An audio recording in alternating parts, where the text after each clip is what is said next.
इस वीडियो के माध्यम से मैं आपको विभिन्न विषयों के कट ऑफ का अलग-अलग विश्लेषण करूंगा। मित्रों, आपको इससे पहले वाले पूर्ववत वीडियो में मैंने अलग-अलग विषयों के कट ऑफ के बारे में आपको जानकारी दिया था।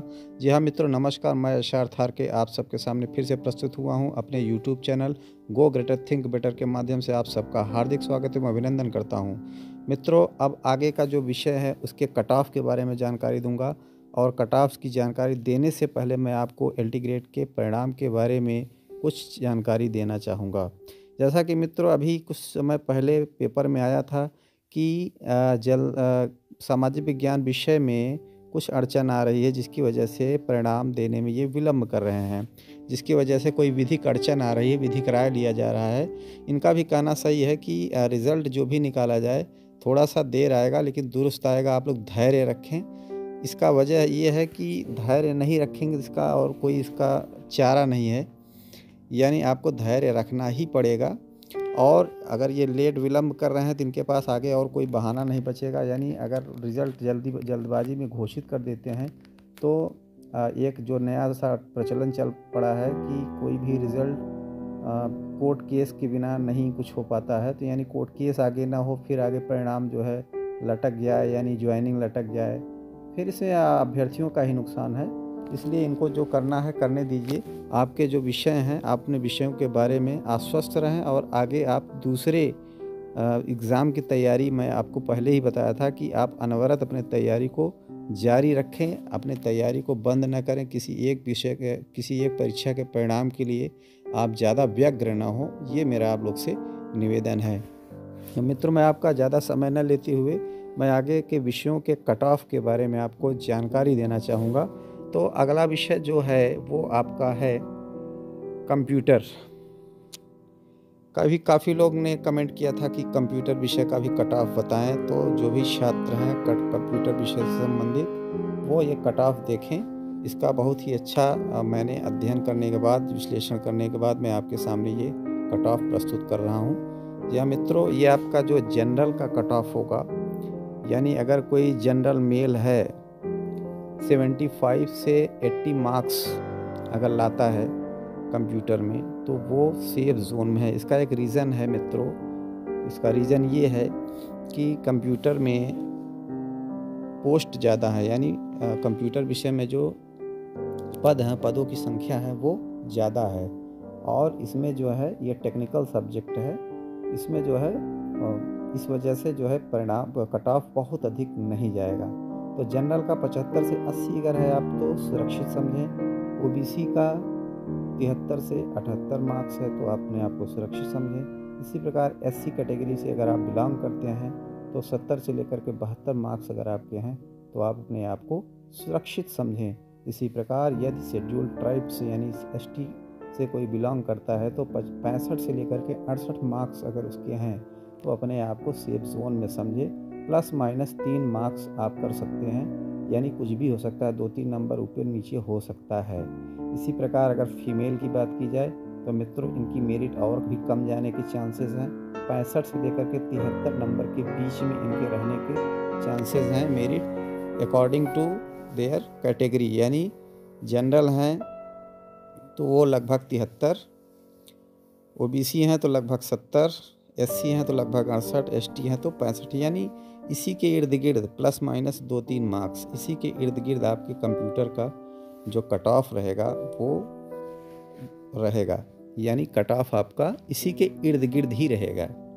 इसी प्रकार मित्रों, आगे का जो विषय है गृह विज्ञान।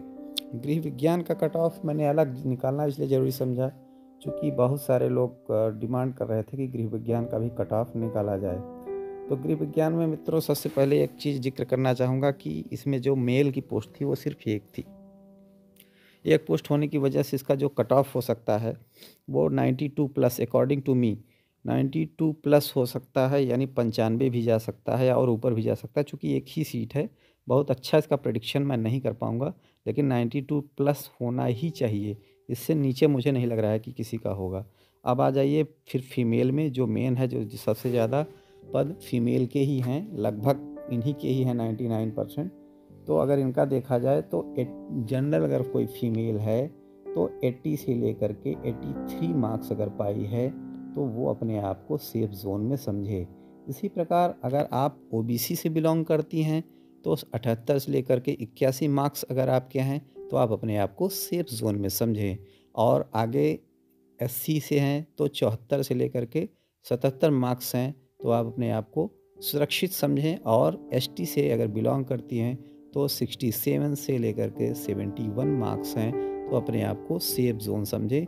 इसमें भी आपको बताना चाहूँगा प्लस माइनस 3 मार्क्स, यानी 3 मार्क्स प्लस माइनस हो सकता है।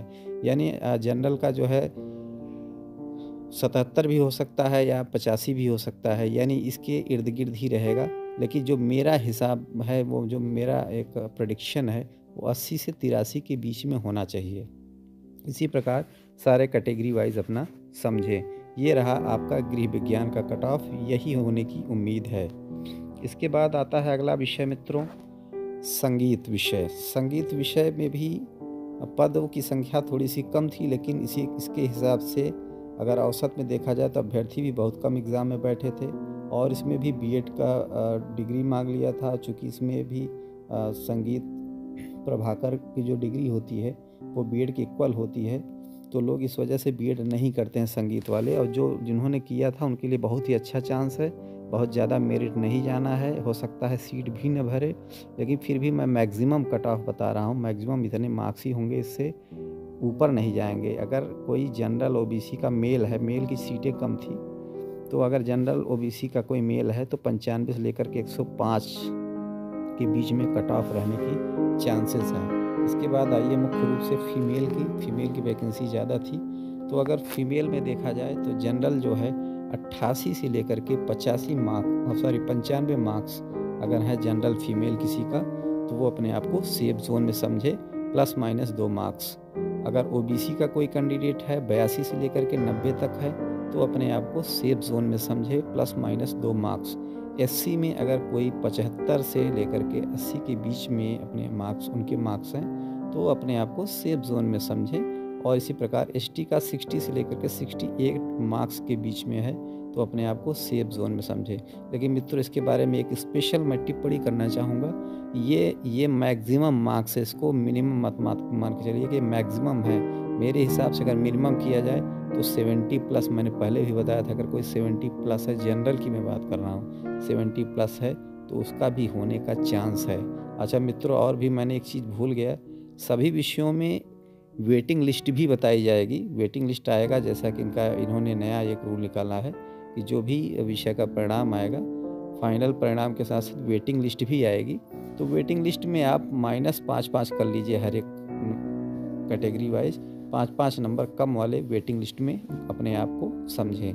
यानी वेटिंग लिस्ट का भी जो भी कैंडिडेट है उसका भी चयन होने का चांस है, क्योंकि बहुत से ऐसे विद्यार्थी हैं जिनका और किसी एग्ज़ाम में चयन हो चुका है, और तमाम लोग ऐसे भी हैं जो पीसीएस में सिलेक्ट हो गए हैं, आरओ बन गए हैं, और भी तमाम चीज़, कई भी एग्ज़ाम्स होते रहते हैं इंडिया में, बहुत सारे एसएससी का है, बहुत सारे एग्ज़ाम होते रहते हैं जिसमें लोग सिलेक्ट होकर चले जा चुके हैं, ज्वाइन कर लेते हैं, फिर वो दोबारा लौट के दूसरी जगह ज्वाइन करने नहीं आते हैं। तो वो जो सीट खाली होगी वो वेटिंग लिस्ट वालों का उसमें बहुत ही सुनहरा चांस होगा। तो मित्रों, हो सकता है आपका भी नाम उसमें हो, जिनका वेटिंग लिस्ट में नाम होगा उनके लिए। और जिनके अच्छे मार्क्स हैं वो सुनिश्चित रहे, एकदम निश्चिंत रहें, उनका सिलेक्शन होना तय है। इस प्रकार मित्रों, अगर ये मेरा वीडियो पसंद आया हो तो कृपया लाइक, सब्सक्राइब और शेयर करें। बहुत बहुत धन्यवाद आप सबका।